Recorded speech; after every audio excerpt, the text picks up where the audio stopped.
धरु धरु मारु सुनी काना, जो मारई ते ही को न जाना, जो मारई ते ही को न जाना। धरु धरु, पकड़ो पकड़ो, मारो मारो मारो, इस प्रकार आवाज सुन रहे हैं और लोग मार भी देते हैं सुनकर, लेकिन कौन मार रहा है, कौन कह रहा है पता ही नहीं चाहिए। यहां से नहीं कि अंगद और हनुमान जी, लक्ष्मण, सुग्रीव सभी लोग जर्जर हो गए।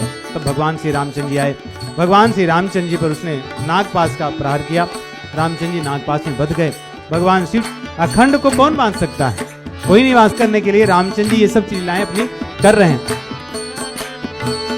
रण शोभालन भय पायो, ये शिव जी एक बात कहते हैं। और अगुण लीला निर्गुण लीला समझना बहुत सरल है, सगुण लीला समझना कठिन है। नहीं, यही सगुण लीला से गरुण जी मोह में आ गए। यही सगुण लीला ऐसे ही वन में चल रही थी भगवान की, तो सती जी मोह में आ गई। नहीं, ये सब मोहित हो गए। सगुण लीला बड़ी मोह करने उत्पन्न करने वाली है। निर्गुण लीला तो अच्छा है कि ध्यान कीजिए, निर्गुण, निराकार, अज, अखंड, अद्वैत, अनामय, ये लीला कर रहे हैं, हार रहे हैं, बंध गए, रो रहे हैं, ये समझना कठिन है। इसलिए शिव जी कहते हैं, चरित राम के सगुन भवानी, तरिक न जाहि बुद्धि मन मानी। बुद्धि मन शरणागत होकर के भगवान घर में बनवाए थे। हमने तो 100 मंदिरों के लिए धन दिया, मेरे साथ भगवान ने ऐसा, भले हम भक्ति कर रहे हैं लेकिन दान भी कर रहे हैं, धर्म के मार्ग पर चल भी रहे हैं, लेकिन ये है मोह। भगवान की सगुण लीलाओं या भगवान की लीलाओं से मोह हमें होगा ही, यदि हम भगवान को पूर्ण रूप से समर्पित नहीं है। क्या हम जब मंदिर बनवा रहे थे तो ऐसा लिखा गया था कि हमारे जीवन में संकट नहीं आएगा, हम सदैव सुखी रहेंगे? ऐसा किसी ने नहीं कहा। लेकिन हाँ, भगवान के प्रति हमारा प्रेम बढ़ेगा, इसीलिए तो मंदिर बनवाए थे। भगवान के प्रति हमारा प्रेम था तभी तो हमने धन दिया था, नहीं तो धन क्यों देते। तो ये बहुत सूक्ष्म सिद्धांत हैं भागवत धर्म के। ये भागवत धर्म है, इसीलिए भागवत महापुराण में कहते हैं, द्वादशैते बीजानीमो धर्मम भागवतम भटा, गुह्यम विशुद्धम दुर्बोधम यम ज्ञात्वा मृतमन श्रुते। ये गुह्य है, बहुत विशुद्ध ज्ञान। उसने एक भाला लिया था, फेंक दिया, और जय त्रिशूल लिया था, छोड़ दिया। जामवन जी बूढ़े हो गए, लपक गए और पकड़ लिए त्रिशूल, और उसके बाद में उन्होंने मेघनाद की छाती पर वही त्रिशूल लौट करके दे दिया। मेघनाद मूर्छित होकर गिर गया। सोचिए, जिसने सभी को मूर्छित कर दिया है, वो आज जो जामवन जी जो बूढ़े हो चुके हैं, और एक कह रहा है कि बूढ़ जान सट छाड़े छाड़े तो ही, आज उन्होंने आज उसको मूर्छित कर दिया। और देवर्षि आए, सब लोग प्रार्थना करने लगे। गरुण जी आए, भगवान को मुक्त किए। अब भगवान ने, बड़ी विस्तार से और भी होती हैं, परंतु भगवान ने लक्ष्मण जी को कहा कि अब जाइए, अब इसका वध कर दीजिए। तो लक्ष्मण जी तैयार हो ही रहे थे, इसी के बीच में विभीषण जी आते हैं, बोलते हैं, प्रभु मेघनाद अब युद्ध भूमि से जा चुका है। क्यों? क्योंकि यज्ञ कर रहा है। जहां जहां यज्ञ करने वाले होंगे, विभीषण जी दौड़ के, प्रभु जी यज्ञ हो रहा है। अगर यज्ञ हो गया, क्योंकि वो लंकेश है, नहीं, लंका एक तरफ से 2 लंकेश लड़ रहे हैं, एक रावण और एक विभीषण। तो इसलिए आकर के बताते, प्रभु अब तो अगर ये यज्ञ संभव हो गया, सफल हो गया, तो फिर लंकेश तो वही रहेगा। तो आपकी वाणी झूठी हो जाएगी। तो कह लंकेश सहित परिवारा, कुशल कुठार बासुरा तुम्हारा। तो लंकेश जो आपने हमें कहा है, वो आपकी बात झूठी हो जाएगी। तब भगवान ने सबको कहा कि जाइए, लक्ष्मण जी को भेजे, यज्ञ को विध्वंस किए। और इस बार जब लक्ष्मण जी चले हैं, तो पहली बार जब चले थे दोहा 62 में था, तब यदि आपको याद होगा, उसमें लक्ष्मण जी ने भगवान को दंडवत प्रणाम नहीं किया था, आज्ञा मांग करके चले थे। लेकिन इस बार बंदी राम पद कमल जुग, चले तुरंत अनंत, अंगद नील मयंद नल, संग सुभट हनुमंत। इस बार रामचंद्र जी के चरण कमलों की वंदना करके लक्ष्मण जी गए हैं, यज्ञ विध्वंस के लिए गए। तो यज्ञ को तो विध्वंस कर दिया, फिर भी वो अपने मंत्र आदि के पाठ में डटा रहा, उठता नहीं था। कहते हैं उसकी प्रशंसा किए कि हो सकता है प्रशंसा से व्यक्ति का नाश निश्चित होता है। प्रशंसा आप किए, यदि किसी को अध्यात्म मार्ग में किसी व्यक्ति का नाश करना हो, ऐसा करना नहीं चाहिए किसी को, परंतु हम आपको दृष्टांत केवल बता रहे हैं। यदि उसका नाश करना हो तो उसकी प्रशंसा कीजिए, आज नहीं तो कल उसका पतन निश्चित है, पतित हुए बिना वो नहीं रह सकता। इसलिए जैसे कोई बहुत दान दे, उनकी जितनी प्रशंसा हो रही, आप उनका निश्चित समझिए उनका पतन उस मार्ग से हो ही रहा है, उनका मार्ग से निश्चित रूप से पतन हो ही रहा है। अध्यात्म में प्रशंसा सुकरी विष्ठा, सुकरों की जो विष्ठा है प्रशंसा वैसी ही मानी जाती है, प्रतिष्ठा सुकरी विष्ठा। तो खूब प्रशंसा किए, परंतु जब नहीं तभी भी नहीं उठा, वो भी डटा रहा कि नहीं। तब उन्होंने उसके बाल को पकड़ करके उठा करके घसीटने लगे, लात मुक्के से मारने लगे, उठा और फिर आया, बाकी युद्ध हुआ। लक्ष्मण जी ने उसका वध कर दिया। और जब शरीर छोड़ रहा था तब उसने भगवान श्री रामचंद्र जी का नाम लिया। मरती बार उसने पूछा कि कहाँ हैं राम, कहाँ है लक्ष्मण, इस प्रकार उसने पुकारा और भगवान का स्मरण किया।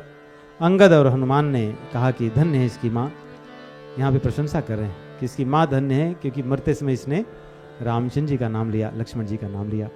इस प्रकार दशानन बड़ा दुखी हुआ, माताएं बड़ी विलाप कर रही हैं। रावण सबको ज्ञान का उपदेश दे रहा है कि नश्वर जगत है, चिंता मत करो, ये चीज़ें होती जाती रहती, सबको समझा करके बैठाया। और रावण ने अपना रथ सजाया। तब देवताओं ने देखा कि अब ऐसा रथ तो कहीं है नहीं। विभीषण जी पूछते हैं, अब इस प्रसंग को तो हम नहीं कर पाएंगे कि ये विभीषण गीता नाम से कही जाती है। विभीषण जी बड़े अधीर होते हैं, दुखी होते हैं, कहते हैं कि भगवान रावण के पास ऐसा दिव्य रथ है जिस पर सभी अस्त्र सज्जित हैं। क्योंकि ये बहुत सुंदर है, पहले हमने शायद कथाओं में की है, अपनी जो साप्ताहिक कथा मंगलवार की होती थी।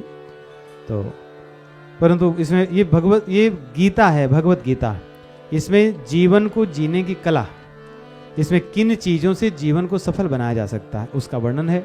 विभीषण जी कहते हैं कि नाथ, रावण रथी बिरथ रघुबीरा,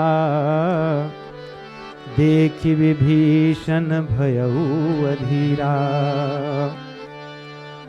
बड़ी प्रीति है मन में, और इसलिए मन में जहाँ प्रेम अधिक होता है वहाँ संदेह होता है। जैसे छोटे बालक हैं, उनको देख करके इतना बड़ा काम कर लेंगे, ऐसे होता कई बार। लेकिन आजकल के छोटे बच्चे बहुत सारे, हमसे तो टेक्निकली बहुत स्मार्ट हैं सब, हमें लगता है इतने छोटे बच्चे इतना सब कर लेते हैं, बड़ी बात। तो वैसे विभीषण जी ने देखा कि इतना बड़ा दिव्य रथ इनका, और न भगवान के चरणों में कोई पादुका है, न तो इनके पास कोई अस्त्र, और न तो कोई कवच है, न तो शस्त्र है, तो युद्ध कैसे होगा। नाथ न रथ नहीं तनु पद त्राना, नाथ न रथ नहीं तनु पद त्राना, यही विधि जीतब रिपु बलवाना, यही विधि जीतब वीर बलवाना,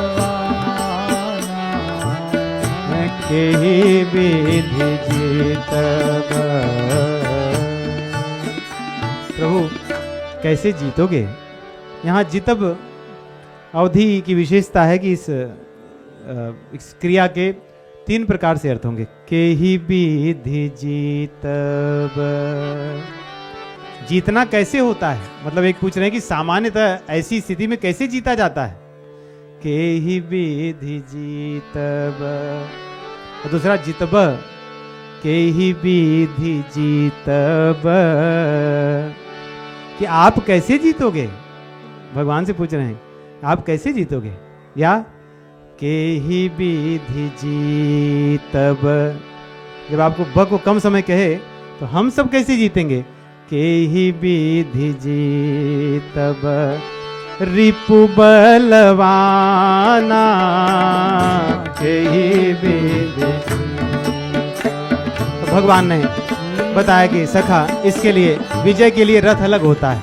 ये सांसारिक रथ पे बैठ कर के संसार सागर, हमारे लिए संसार के रथ में बैठकर संसार का, जैसे हमने आरंभ में कहा कि संसार द्वारा दिया गया फ्रेमवर्क है, हम उसको जीना चाहते हैं।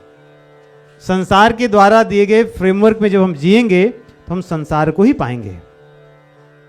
यदि संसार को पार करना है, संसार को जीतना है, तो ये भगवान रामचंद्र जी ने जो फ्रेमवर्क दिया, इस रथ को अपनाइए। शौर्य हो, धीरज हो, समता हो, दया हो, क्षमा हो, मैत्री हो, संतोष हो, वैराग्य की भावना हो, ईश्वर का भजन जीवन में हो, विज्ञान हो, केवल नॉलेज केवल देखने वाला नहीं, केवल सुनने वाला और केवल जानने वाला नॉलेज नहीं हो, वो उपयोग में लाने वाला हो। क्योंकि जानते तो हम सब है नहीं, हम किसी को कहें, अधिकतर हम कथा में ही कहते हैं, व्यक्तिगत तो अब किसी से नहीं कहते, मुंह बंद ही रखते हैं क्योंकि हमने सीखा अपने अनुभव से। व्यक्तिगत यदि किसी व्यक्ति कहो तो आपको बहुत ज्ञान देता है, इतने आप इतना ज्ञान दोगे तो इतना देगा, तो इसलिए शांति रहना अच्छा है। तो ज्ञान बहुत है लेकिन विज्ञान नहीं है, तो ऐसी चीजें कहते हैं।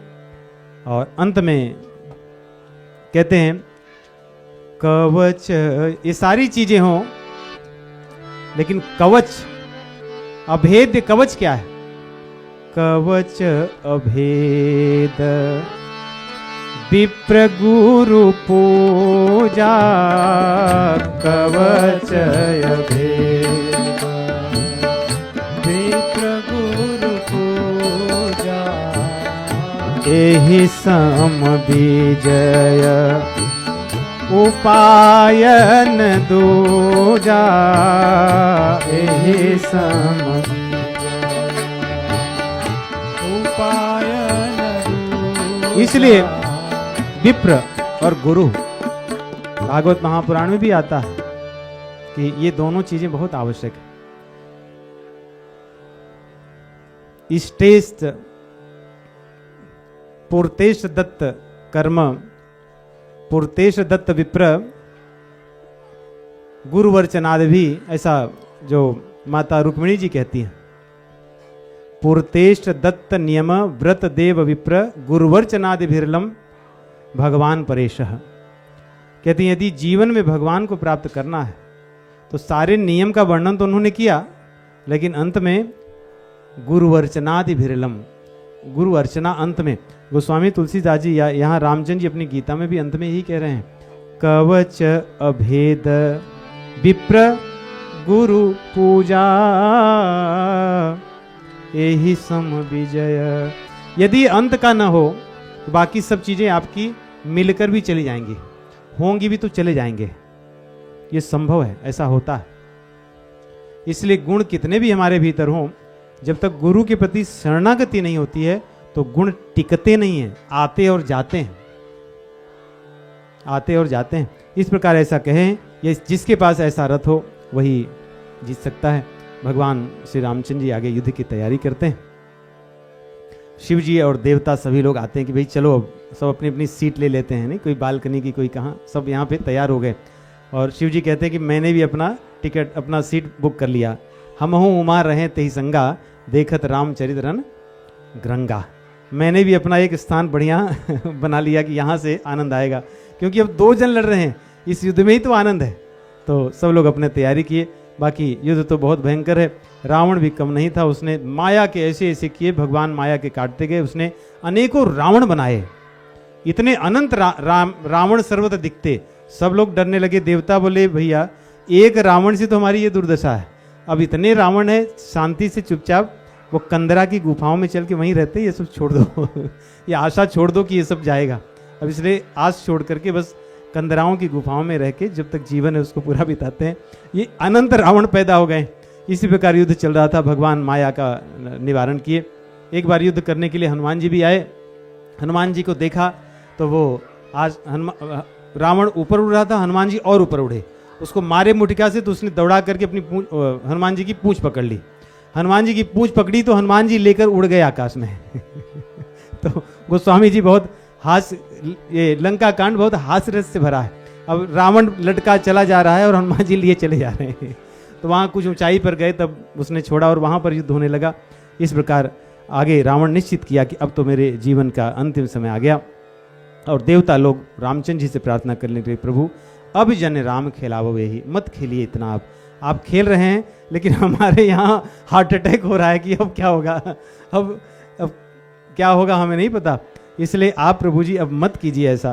कहते हैं रक्त की नदियां बह रही हैं, उसमें अनेकों रावण के कितने भुजाएं भगवान काटते और उसके सिर को काटते, लेकिन पुनः नए आ जाते। तो नदियों में ऐसे सिर और हाथ ये सब बह रहे हैं, आकाश में सब उड़ रहे हैं, ऐसा लग रहा है कि कई राहु आदि सब आ गए हैं। और इस प्रकार के वर्णन बहुत सारे हैं। देवताओं ने कहा कि क्यों नहीं कुछ सेवा कर देते हैं, इतने दिन तक नहीं सेवा की। अब देवता लोग रथ ले आए, मातल जो सारथी थे वो आए और इंद्र का रथ आया और ऋतमर्वे भगवान ने उनकी सेवा स्वीकार की और युद्ध आरंभ हुआ। रावण अपने मुख से अपनी प्रशंसा करता रहा, सभी लोग सुनते रहे और युद्ध आरंभ हुआ। करोड़ों चक्र और त्रिशूल आदि जो उसने अब तक अर्जित करके रखे थे, ऐसी भी कथा है जहाँ पे भगवान विष्णु के कई चक्र आदि लगे थे, उसकी भुजाएं कभी नहीं कटी थी। उन सबको लेके रख लेता, नहीं आते वो लेके रख लेता, सबका आज उपयोग कर रहा है, लेकिन कुछ प्रभाव नहीं हुआ। 30-30 तीर भगवान रामचंद्र जी एक बार मारते। 30 तीर क्यों? 20 भुजाएं और 10 शीश, और तुरंत नए आ जाते। तो रामचंद्र जी इतने अनगिनत बाण मारे, परंतु कुछ नहीं हुआ। सब देख करके तो विभीषण जी की ओर भगवान ने देखा। विभीषण जी ऐसा लग रहा है कि रामचंद्र ने देखा, और इसी बीच में ये भी संदेश आता है कि त्रिजटा जाकर के सारी बातें माता जानकी जी को बताती है। माता जानकी जी डर जाती कि अब क्या होगा। तो त्रिजटा ने कहा कि मैंने सुना है कि युक्ति रामचंद्र जी सोच रहे हैं क्या, क्योंकि रामचंद्र जी के कहते हैं कि रावण के हृदय में तुम बसती हो। जानकी जी कह रही कि आपका वास है, और आपके हृदय में रामचंद्र जी का वास है, और रामचंद्र जी के देह में या उनके अंग से अनंत ब्रह्मांड निकलते हैं। तो रामचंद्र जी सोचते हैं कि रावण जब तक अपने हृदय में ध्यान करता रहेगा या आपका ध्यान करता रहेगा, तब तक यदि रामचंद्र जी बाण मारेंगे तो आपको और आपके भीतर रहने वाले रामचंद्र जी सारे ब्रह्मांड, तो आपको और रामचंद्र जी को कुछ नहीं होगा, लेकिन सारे ब्रह्मांड नष्ट हो जाएंगे। इसलिए रामचंद्र जी ऐसा बाण उसके हृदय में नहीं मार रहे हैं। कि कितनी युक्ति है ना, रामचरितमानस बड़ी सुंदर सुंदर युक्तियाँ। तो फिर क्या करेंगे जानकी माता जी? तब तो कुछ होगा ही नहीं, क्योंकि वो तो मुझे सदैव हमारे बारे में सोचता है। तो उसने कहा नहीं, रामचंद्र जी इतनी बाण मारेंगे कि वो कुछ समय के लिए व्याकुल होगा और उसी समय बाण मार देंगे। तो जानकी माता जी के चलो अच्छा है, ऐसा ही हो। और युद्ध आरंभ हुआ। अंतिम दिन का विभीषण जी के पास भगवान श्री रामचंद्र जी गए। उसने बहुत सारे, रावण क्या करता, बहुत से हनुमान राम आदि प्रकट कर देता, किसी को पता नहीं चलता कि राम वास्तविक कौन है और कौन दूसरे हैं। ऐसे सब युद्ध चल रहा था। और भगवान ने, कहते हैं कि जब विभीषण की ओर देखे कि विभीषण और कुछ ऐसी चीज़ नहीं आप बताए नहीं आज तक। मेरे इतने मतलब शरणागत हो गए और सब चीज़ें हो गई, क्या पूर्ण रूप से शरणागत। भगवान ने देखा कि जितनी बार मैं काट रहा हूँ, विभीषण भी बड़े व्याकुल है, क्योंकि बीच में रावण भी गया था यज्ञ करने के लिए, विभीषण ने बताया, फिर विध्वंस आदि किए, लक्ष्मण जी और सभी गए थे। तो आज भगवान ने सोचा कि अब अंतिम दिन है युद्ध का, तो पूछा कि काटत बढ़ही, क्या वहां का कुछ बोल देंगे कुछ समय के लिए या और कहीं का? काटत बढ़ही शीश समुदायी, जिम प्रति लाभ लोभ अधिकाई। क्या दृष्टांत देते हैं गोस्वामी जी। नहीं, रामचरितमानस जीवन जीने की का ग्रंथ है। कहते हैं जैसे लाभ से लोभ बढ़ता है ना? यदि लाभ खूब होता रहे तो लोभ कभी शांत नहीं होता। इसलिए लाभ को रोक देना चाहिए। जथा लाभ संतोषा, संतुष्ट हो जाए कि बस हो गया, बस हो गया, अब नहीं। ये भाव जीवन में ये आनंद उत्पन्न करता है जिसकी कोई वो आनंद अन्य कार्य को करने से, सफलता से नहीं मिलती। जो आनंद बस इतना करने से कि अब हो गया, अब नहीं चाहिए, अब हमें कुछ नहीं चाहिए। तो कह रहे हैं कि जैसे अगर लाभ मिलता रहे तो लोभ बढ़ता जाता है, वैसे ही रावण के थे कि काटते रहो बढ़ता जाएगा। प्रभु मरई नरिपु श्रम भयउ विशेखा, राम विभीषण तब देखा, राम विभीषण तन तब देखा। भगवान शिव जी कह रहे हैं कि विभीषण जी की ओर क्यों देखे, समझा के कह रहे हैं, उमा काल कर मर जाकी इच्छा, सो प्रभु कर जन प्रीति परीक्षा। सुनु सर्वज्ञ। विभीषण जी कह रहे हैं, शिव जी कह रहे हैं कि काल जिस सबको मार देता है, वही प्रभु यहाँ विभीषण की प्रेम की परीक्षा ले रहे हैं कि विभीषण अगर कुछ बात हो तो बताओ, कहे नहीं केवल देखें। तो विभीषण जी कहते हैं, प्रभु जी आप मेरी तरफ ऐसे देख रहे हैं, क्या आप नहीं जानते जो मैं आपको बताऊंगा, आपको तो पता है, इसलिए मेरी ओर न देखिए। और मैं आप पर पूर्ण रूप से समर्पित हूँ, आपको मैंने सब कुछ दे दिया, आप सब कुछ जानते हैं, क्योंकि आप इस रण में खेल खेल रहे हैं, इसलिए मैं आपके खेल को बस देख रहा हूं।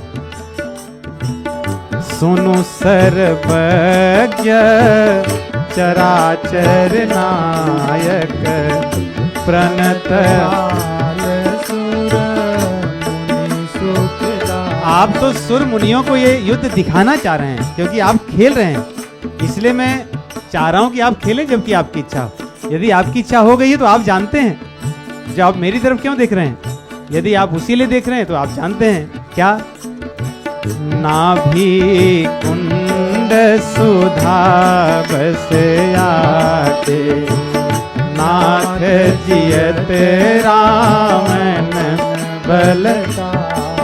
इसके नाभि कुंड में अमृत है, उस अमृत के कारण जीवित है, इसलिए भगवान ने 31 बाण मारे, एक नाभि में और 20 उसकी भुजाओं को और 10 उसके सिर को, और तुरंत रावण गिर गया। और भगवान के जो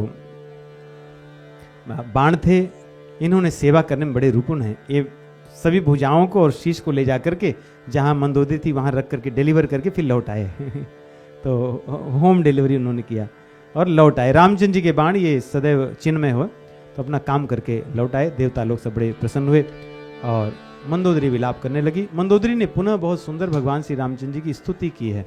यदि हम पढ़ें तो मंदोदरी ने जहाँ जहाँ बोला है रामचंद्र जी की स्तुति की है, यहाँ पर भी कहती है, जिसमें से एक चौपाई बड़ी प्रसिद्ध और सार है उनकी स्तुति का, कि कोई जीवन में कैसा भी हो, यदि भगवान के विमुख है तो उसका जीवन व्यर्थ है।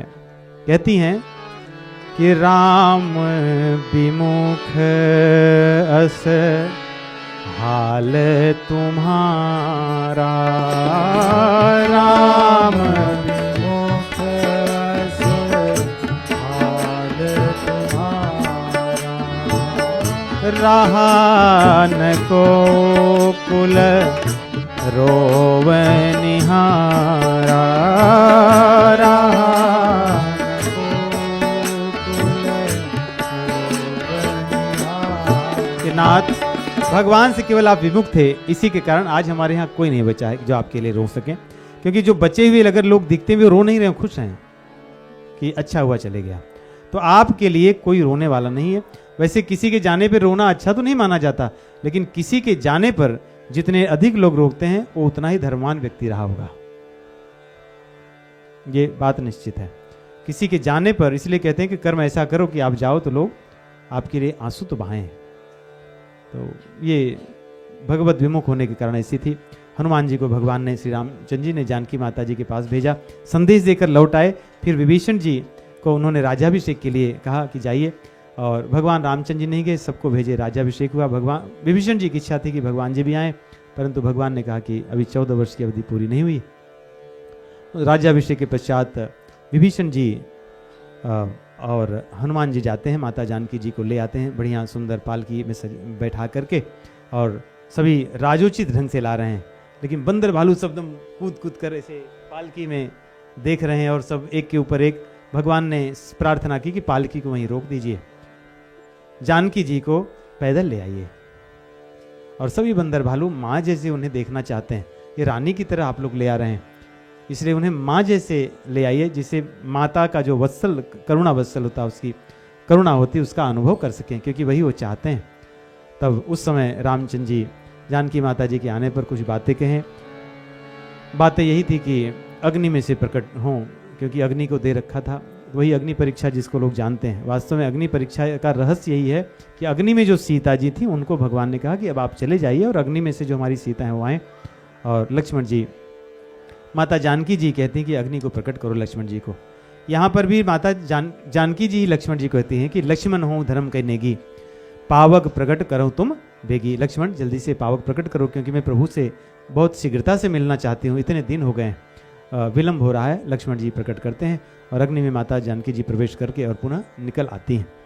और इस प्रकार कथा है। बाकी इसमें बहुत सारी और भाव हैं, परंतु समय हमारा हो चुका है।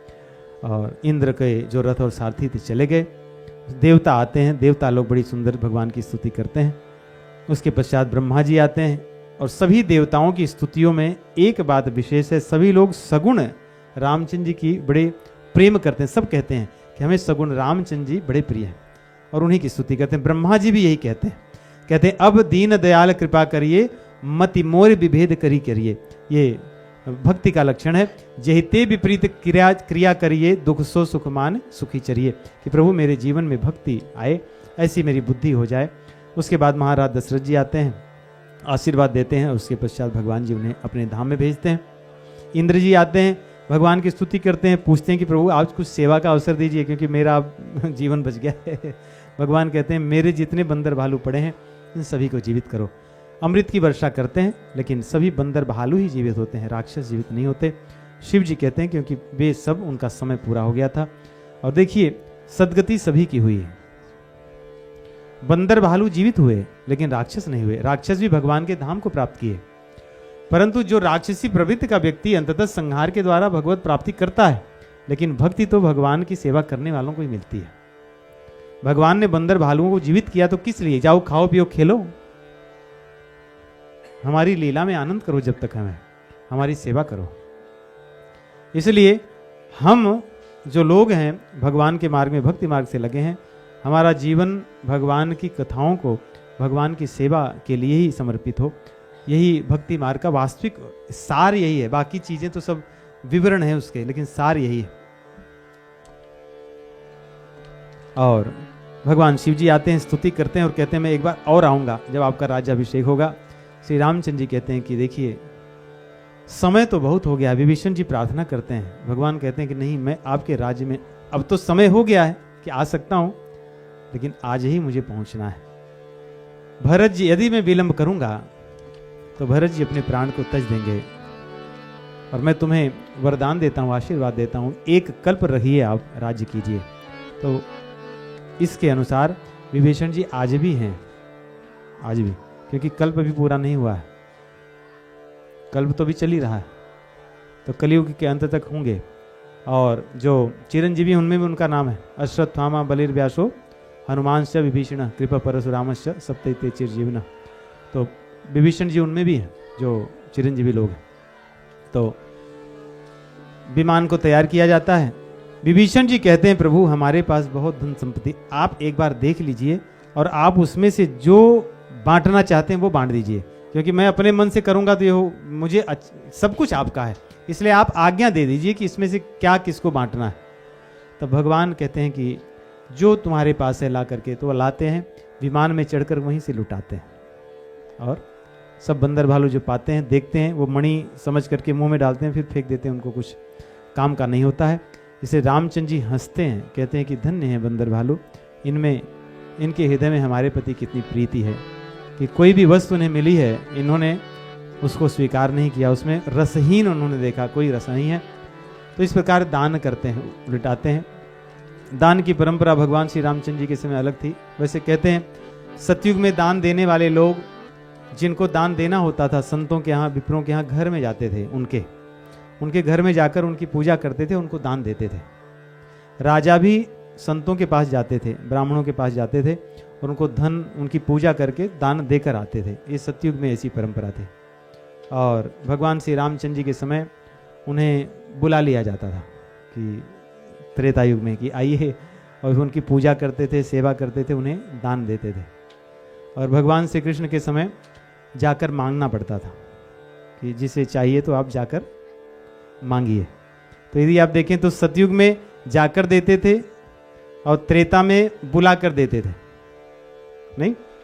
और फिर द्वापर में जाकर मांगते हैं, फिर जाते हैं, लेकिन जाने वाला बदल गया है नहीं, अब मांगने वाला जाता है। पहले देने वाला जाता था, अब मांगने वाला जाता है और फिर मांगता है तो उसको मिलता है।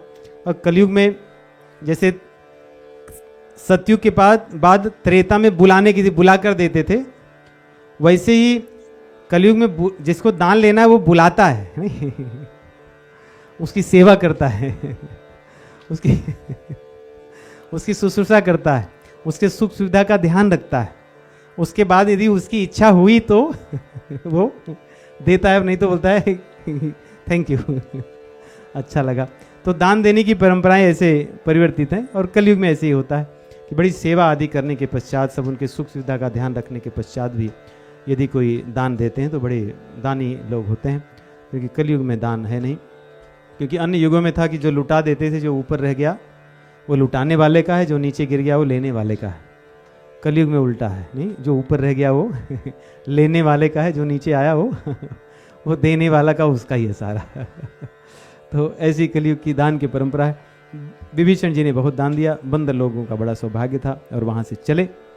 रामचंद्र जी ने सब पर कृपा की कि आप लोग अपने अपने घर जाइए, सबकी इच्छा थी, परंतु रामचंद्र जी ने कहा कि जा करके मेरा स्मरण करना और वहाँ पर रहना, अपनी सेवा करना।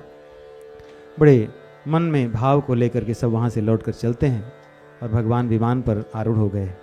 चलत विमान कोलाहल होई, जय रघुवीर कहीं सब कोई। चलत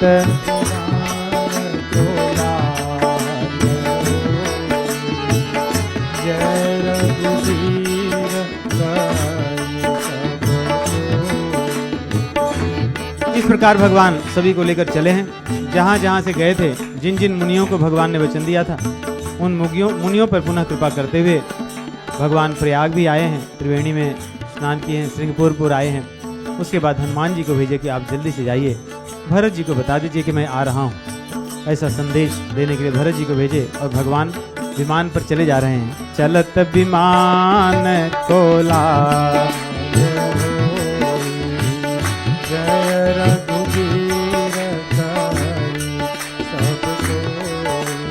वंदे श्री रामं प्रभु वंदे श्री रामं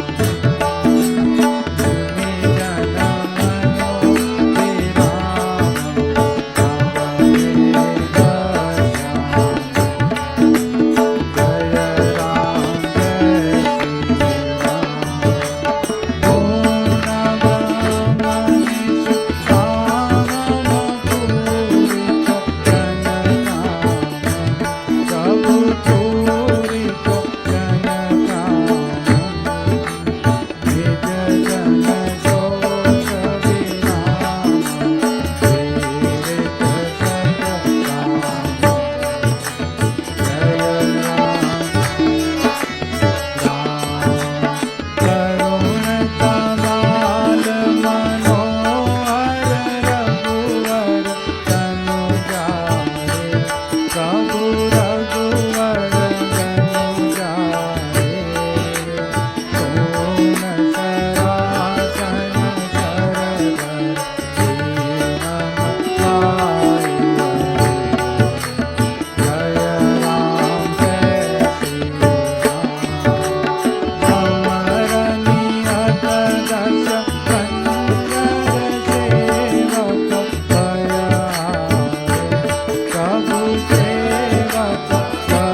रामचंद्र भगवान की, पवन सुत हनुमान जी महाराज की, उमापति महादेव की, राधावर कृष्णचंद्र भगवान की, गोस्वामी तुलसीदास जी महाराज की, श्रीमदादि रामानंदाचार्य भगवान की, सदगुरुदेव भगवान की। जय जय श्री सीताराम। सकल वैष्णव वृंद की, न्यू अयोध्या धाम की। हरे राम राम राम हरे हरे, हरे हरे राम राम हरे हरे, हरे कृष्णा कृष्ण कृष्ण हरे हरे, हरे कृष्ण कृष्ण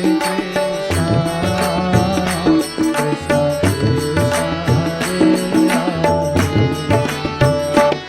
हरे राम राम राम हरे हरे, हरे कृष्ण कृष्ण कृष्ण हरे हरे, हरे राम राम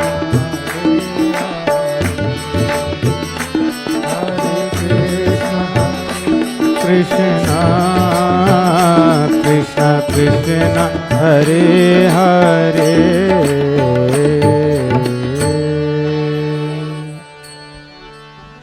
राम राम आप सभी को। 2 मिनट के लिए बैठ जाइए। सबसे पहले गुरु जी के श्री चरणों में कोटि कोटि दंडवत प्रणाम हम सभी की ओर से, और आप सभी को होली की बहुत बहुत शुभकामनाएं। और जो लोग सत्संग में थोड़े पहले से आए थे उन्होंने होली आज हम सभी के साथ सेलिब्रेट की, तो बहुत आनंद अच्छा लगा। तो जैसे गुरु जी सत्संग की शुरुआत में उन्होंने बताया कि सत्संग मिलना कितना दुर्लभ है ना। तो हम लोगों के लिए अगर हमें सत्संग मिलता है तो उसको हमें क्या करना चाहिए, है ना। ये काम की बात तो ये है, दुर्लभ है पर हमारे लिए तो सुलभ है, हमें मिल तो गया, पर अभी आगे क्या। जैसे इसको अगर हम ऐसे समझे, हम कभी कभी सत्संग को सप्लीमेंट्स की तरह लेते हैं। सप्लीमेंट समझते हैं हम लोग, मल्टीविटामिन की गोली लेते हैं ना। कभी हमें याद आता है तो सुबह ले लेते हैं, कभी शाम को ले लेते हैं, कभी कोई याद करवा देता है कि बहुत दिन हो गए आपने लिया नहीं, तो फिर हम ले लेते हैं, है ना। तो सत्संग को सप्लीमेंट्स की तरह नहीं लेना चाहिए। अगर हम देखें, अगर किसी कोई व्यक्ति को कोई महारोग हो तो क्या अपनी दवाई को, अपनी गोली को वो छोड़ पाएगा? क्या उसको याद करवाना पड़ेगा कि आपका समय हो गया, दवाई ले लीजिए, है ना। तो हम भी, वो तो महारोग तो मुझे लगता है बहुत छोटा है, हम उससे भी महारोग में फंसे हैं जो ये हमारा भवरोग है। तो उसके निकलने के लिए हमारे पास, अगर हम ये बात को जो गुरुजी कह रहे हैं इस बात को हम पकड़ लें, इसमें इस रोग में से निकलने के लिए हमारे पास सिर्फ एक ही दवाई है और वो है सत्संग। तो हम सत्संग अगर लाचार करके करें, मतलब इसके अलावा हमारे पास कोई और ऑप्शन नहीं है, है ना, कोई और विकल्प नहीं है, हम विवश करके करें तो वो सत्संग वो ना हमसे छूटेगा ना हम सत्संग को छोड़ पाएंगे।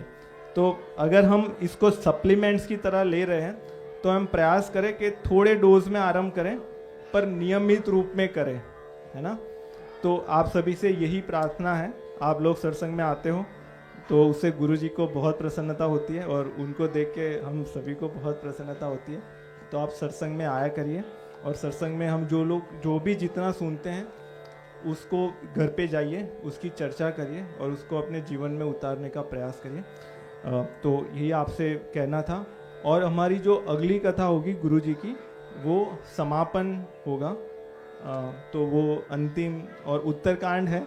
तो मुझे लगता है कि अगर आप लोगों ने आज तक का अगर कुछ भी छूट गया है तो अगर आपने उत्तरकांड का सत्संग कथा सुन ली तो मुझे लगता है कि पूरा रामचरितमानस कथा सुनने का आपको फल मिलेगा। तो आप सभी से विनती है कि आप लोग जो अंतिम कथा है 9वें दिन की, उसमें आइए और कथा सुन के अपने आप को लाभान्वित करिए। यही आपसे प्रार्थना है। अभी आपके प्रश्न है तो गुरु जी से पूछ सकते हैं। राम।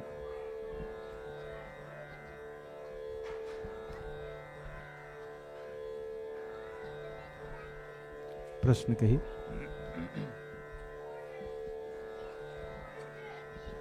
जय श्री राम महाराज जी, प्रणाम। बहुत राम राम। आनंद आया कथा में। महाराज जी 2 प्रश्न हैं मेरे। पहला है कि ये जो चंद्र ग्रहण हुआ था तो उसमें जो समय रहता है ग्रहण का, उस समय भगवान जी की पूजा नहीं करते, स्पर्श नहीं करते, इसके पीछे क्या कारण है और सूतक का क्या कारण है? देखिए ऐसा है, उसे अशुद्ध काल ऐसा मानते हैं क्योंकि उस समय ग्रहण के कारण वातावरण अच्छा नहीं होता। एक दूसरा, चंद्र पर ग्रहण आया, कष्ट आया, इसलिए वो समय अच्छा नहीं माना जाता उत्सव आदि के लिए। परंतु घर के नियम देखिए, एक तो मंदिरों के नियम होते हैं कि मंदिर को ठाकुर जी को किया जाता है। मंदिरों में भी कई ऐसे वैष्णव के मंदिर हैं जहाँ इस सिद्धांत को नहीं मानते कि हमारे ठाकुर पर ग्रहण नहीं लगता। उन पर ग्रहण क्या लगेगा, वो तो ग्रहण को मुक्त करने वाले हैं, नहीं तो ऐसा मानते हैं। परंतु कर्म कांड के अनुसार ऐसी मान्यता है, तो उसमें ग्रहण के 3 पहर पहले है शायद, 9 घंटे या 9 घंटे पहले रखना चाहिए। परंतु जो नहीं कर सके उनके लिए 1 प्रहर है, तो 1 प्रहर पहले अपने जो नियम भोजन आदि न करें, तो उन चीज़ों का ध्यान रखें। बाकी पूजा नहीं, भगवान के भजन कीर्तन इत्यादि उस समय अधिक करनी चाहिए। उस समय का जो फल है वो कई गुना है, वो एक तरह से छूट का समय माना जाता है कि आप अगर इतना ध्यान साधना जब करेंगे उसका फल इतना मिलेगा, ऐसा कहा जाता है। और उसके पीछे शास्त्र की इच्छा यह है कि आप जैसे भी इस प्रकार के समय आते हैं उनमें भगवान परायण अधिक होएं, अपने संसार के कामों से निवृत्त होकर के। तो दोनों तरह की मान्यताएं हैं, वैष्णव की बात हम कर रहे हैं। महाराज जी अशुद्धि क्यों होती है? क्योंकि उसमें कहते हैं कि जो चंद्रमा के उसकी किरणों के रुक जाने के कारण जो दूषित वातावरण हो जाता है। मार्ग वैसे सूर्य के न रहने पे बहुत सी चीज़ें, जैसे रात में न रहे तो वातावरण बदल जाता है। ओस आदि दिन में नहीं पड़ते लेकिन रात्रि में पड़ते हैं। वैसे चंद्रमा के यदि कोई या सूर्य को कोई ढक ले पूरी तरह से, जैसे राहु ग्रसित करता है, ऐसे है ना शास्त्रों के अनुसार, तो उसके कारण उनके न रहने पे वातावरण में ऐसा होता है। इसलिए जो भोजन आदि को न खाने की बात कही गई है, परंतु कलयुग में हमें नहीं लगता कि संभव है। यदि हम तो लोगों से प्रश्न पूछते हैं कि जो पैक्ड फूड है क्या करोगे, they are ready to eat, नहीं क्या करोगे। इसलिए कलिकाल सरल है, यही कलिकाल न साधन दूजा, जोग यज्ञ जब तब व्रत पूजा। बहुत सी चीज़ों को आप नहीं कर सकते, या तो आप न खाएं पैकेट का फूड, अगर कोई ना खाते हो। हम तो नहीं खाते, परंतु हम लोगों से कहते हैं जो ऐसा करते हैं कि क्या है। दूसरी, आज के युग में जो सब्जियां आती हैं वो क्या करोगे आप, अपने घर में जो चीज़ें रखे हैं बना के वो क्या करोगे आप। ऐसे बहुत सी चीज़ें हैं, तो इसलिए सभी कलयुग में पालन हो ही नहीं सकता चाहकर भी। इसलिए यथासंभव हमारे भजन बढ़े, ध्यान इसमें हो, न कि उन सब चीज़ों में। हमारा मानना विशेष व्यक्तिगत वही है, हम उसी को करते हैं। भजन की वृद्धि जिस तरह से हो, बाकी और चीज़ें नहीं कर सकते, चाहकर भी नहीं कर सकते। जी महाराज जी। महाराज जी दूसरा प्रश्न ये है कि ये हमने शायद पहले भी पूछा है लेकिन शायद हमें फिर भी नहीं समझ जी। में आया कि जब रावण का राज्य था और वो बहुत बड़ा था, तो उसी समय रामचंद्र जी का अयोध्या भी था। और जैसे बोलते हैं कि रावण के उसमें देवता लोग हाथ जोड़े खड़े हुए हैं, और दशरथ जी की इंद्र लोक तक उनकी वहाँ पर पहुँच थी। तो जब देवता बहुत परेशान हुए थे तब जाके उन्होंने, धरती माँ ने सब पूजा प्रार्थना करी थी, तब जाके हुआ। तो मतलब दशरथ जी भी उसी समय थे, रावण भी उस समय था, तो पहले ऐसा क्यों नहीं हुआ कि इनका प्रश्न पहले भी ऐसे प्रश्न हुए हैं, मुझे याद है। देखिए भगवान अपनी इस आज भी, अगर आज देखें, आज भी बहुत से अच्छे राज्य हैं और बहुत से अच्छे राज्य नहीं हैं, दोनों साथ में चल रहे हैं। दोनों में युद्ध कब होता है, जब एक दूसरे की चीज साथ थोड़ी छेड़खानी करते हैं, नहीं तो अपना करते रहे, वो अपना करते रहें। ऐसे कुछ कंट्रीज हैं जहाँ अपना स्वतंत्र चलता है, क्या कहते हैं, डिक्टेटरशिप, स्वतंत्र राज है या सुतंत्र राज है, निज तंत्र राज है, वो किसी की नहीं मानते, अपनी तानाशाही। तानाशाही तो उर्दू शब्द है, परंतु निज तंत्र संस्कृत शब्द है। वो अपने मनमानी करते हैं, लेकिन दूसरे जो डेमोक्रेटिक कंट्रीज हैं, लोकतंत्र वाले, वो भी उनको कुछ नहीं करते, वो अपना करें, वो अपना करें, नहीं। और कुछ राज्य वाले भी देश हैं, आज भी हैं। तो ये जो पहले था वो आज भी है, और तीनों प्रकार की चीज़ें, और कुछ में अच्छी चीज़ें हैं सब, कुछ में अलग हैं, कुछ में अलग हैं, सब में, लेकिन एक दूसरे से जब करते हैं तो ये राजनीति ऐसी चलती है। परंतु भगवान की दृष्टि से देखें, जब अति हो जाता है तो भगवान आते हैं। प्रहलाद जी का चरित्र यदि आपने पढ़ा होगा, उसमें यहीं से प्रश्न आरंभ होता है कि ये होता क्यों ऐसे। कहते हैं भगवान का यही खेल है, वो कभी थोड़ा सा इधर बढ़ता है तो इधर बढ़ा करके उधर घटा देते हैं, तो ऐसे लड़ाई होती है।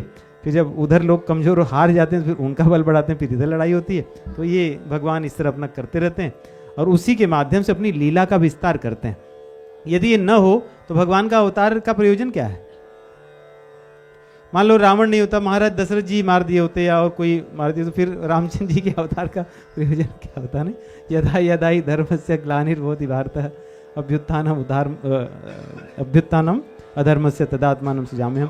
तो भगवान किस लिए आते हैं ना? तो इसलिए बड़े परिप्रेक्ष्य में ऐसा होता है। वैसे सामान्य परिप्रेक्ष्य में वो सदैव रहा है और सदैव रहता है, आज भी है, पहले भी था और सदैव रहता है। महाराज युधिष्ठिर के समय, या जब भगवान श्री कृष्ण थे, उसमें सब असुर तो थे ही ना, कि नहीं थे? थे ही। उसमें कुछ सुधर गए थे, लेकिन बाद में फिर उनके घर के लोग बिगड़ गए। तो ये चलता है ऐसे ही, ये सृष्टि की रचना ही ऐसी है। इसे इन चीज़ों में नहीं सोचना चाहिए। तो महाराज दशरथ बड़े, रावण ने कभी आक्रमण नहीं किया, एक दो बार करके उसने था लिया था कि नहीं यहाँ मेरी काम नहीं चलेगा, तो ठीक है। पीछे प्रश्न। राम राम। सबसे पहले तो राम जी आपको बहुत धन्यवाद, और हनुमान जी की बहुत कृपा रही। हम सब ने रो के अपनी बात मनवा ली ना। हम सब बहुत खुश हैं, बहुत प्रसन्न है, आपने अपना पूरा समय दिया। नहीं, आप में से बहुत से लोगों ने हमसे बात की, और हम आप सभी के भाव को हमने अच्छा में प्रसन्नता हुई जी। तो आपका बहुत बहुत धन्यवाद। जानकी भाभी ने भी बहुत मुझे सपोर्ट किया, उनका भी धन्यवाद। और आज माता जी और काका जी आए हैं, आपको बहुत बहुत प्रणाम और बहुत धन्यवाद आपको। ये गूलर के फूल हो गए हैं।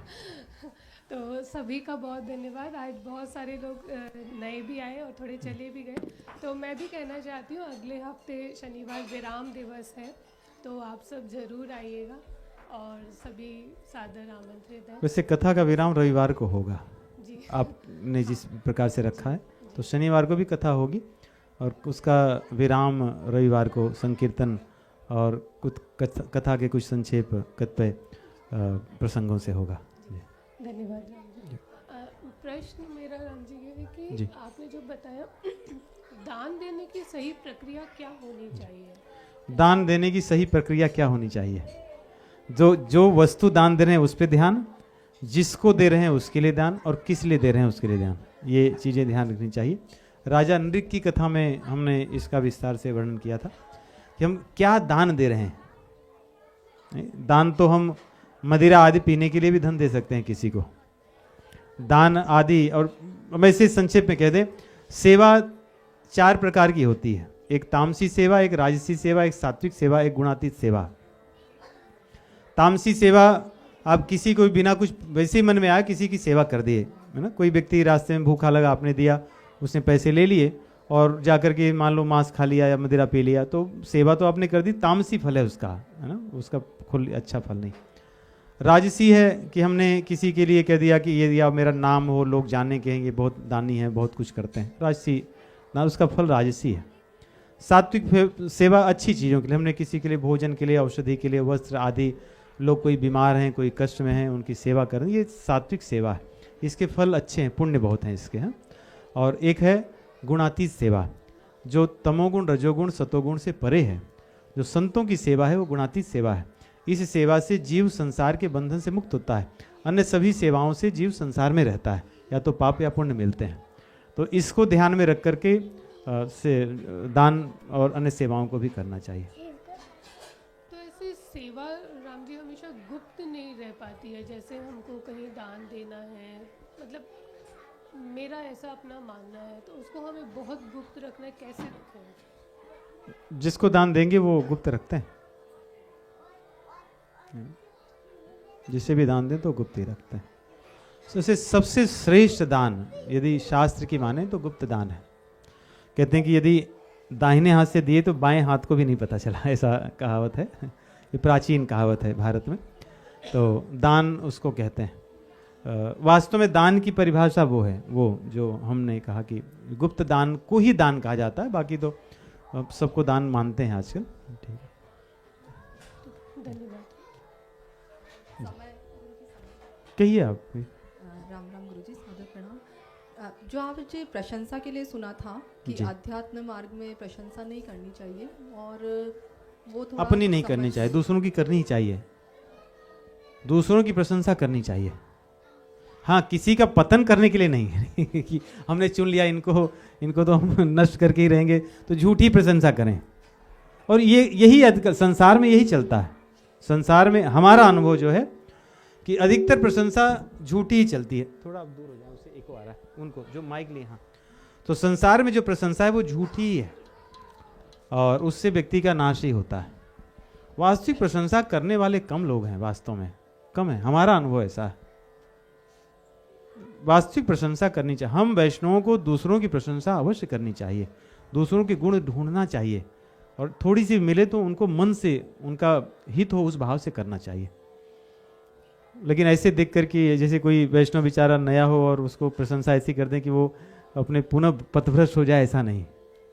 न बुद्धि भेदम जनयेत अज्ञानाम कर्म संगीनाम, भगवद गीता में भगवान कहते हैं। जहाँ भी आप कोई कार्य करें ध्यान रखें कि लोग कितना तक करनी चाहिए, उतना ही करें उनकी। अच्छा, आपने कहा कि संतों को दान देना चाहिए, जी तो ये संत कौन है, कैसे पहचाने कौन संत है? जी, तो आप कथा में पूरे दिन नहीं आई शायद, नहीं, हाँ, इसीलिए। तो पिछले बार की कथा आप सुनिएगा जब नारद जी से भगवान श्री रामचंद्र जी संतों के लक्षण बताते हैं, उसमें। किस कांड में है ये अरण्य कांड में।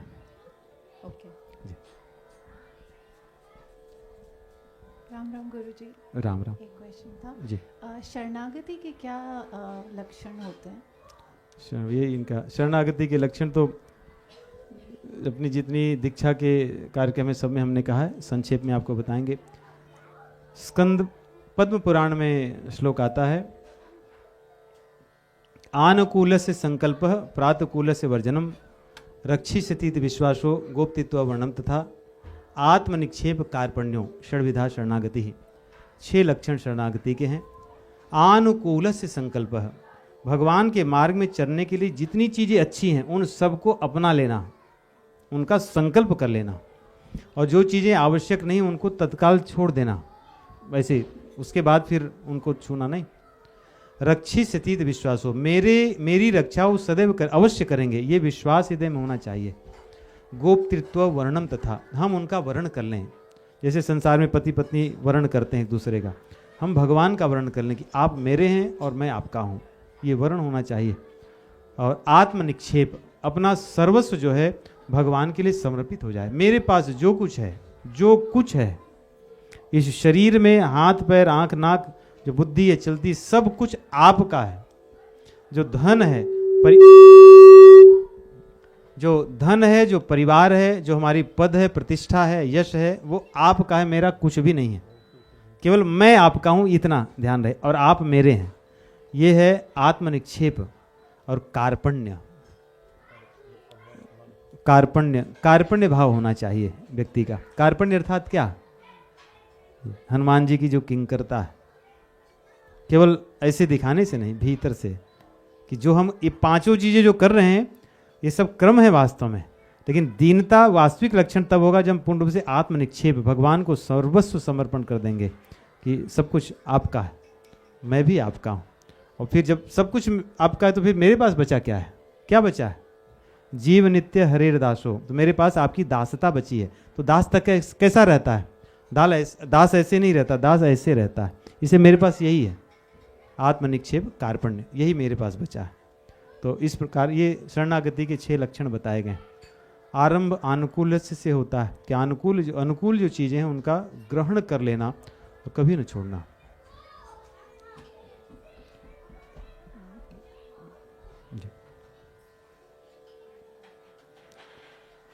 चलिए,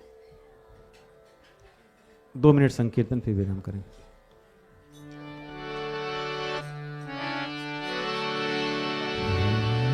हरे राम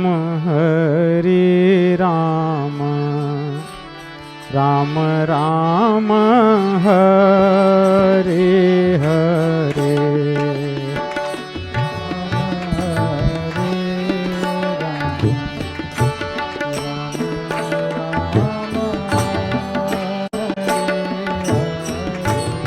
हरे कृष्ण कृष्ण कृष्ण हरे हरे।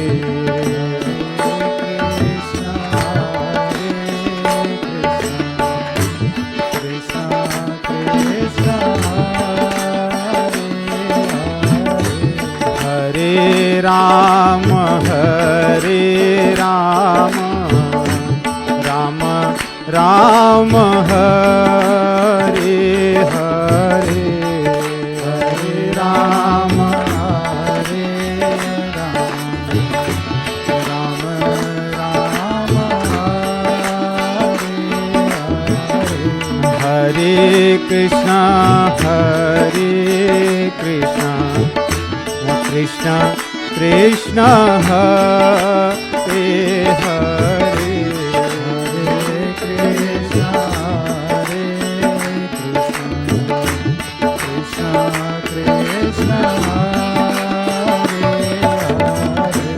हरे राम राम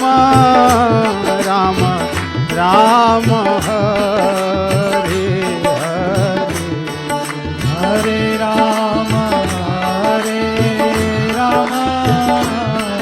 राम राम हरे हरे। हरे कृष्ण कृष्ण कृष्ण हरे हरे। हरे कृष्ण कृष्ण हरे हरे। राम राम।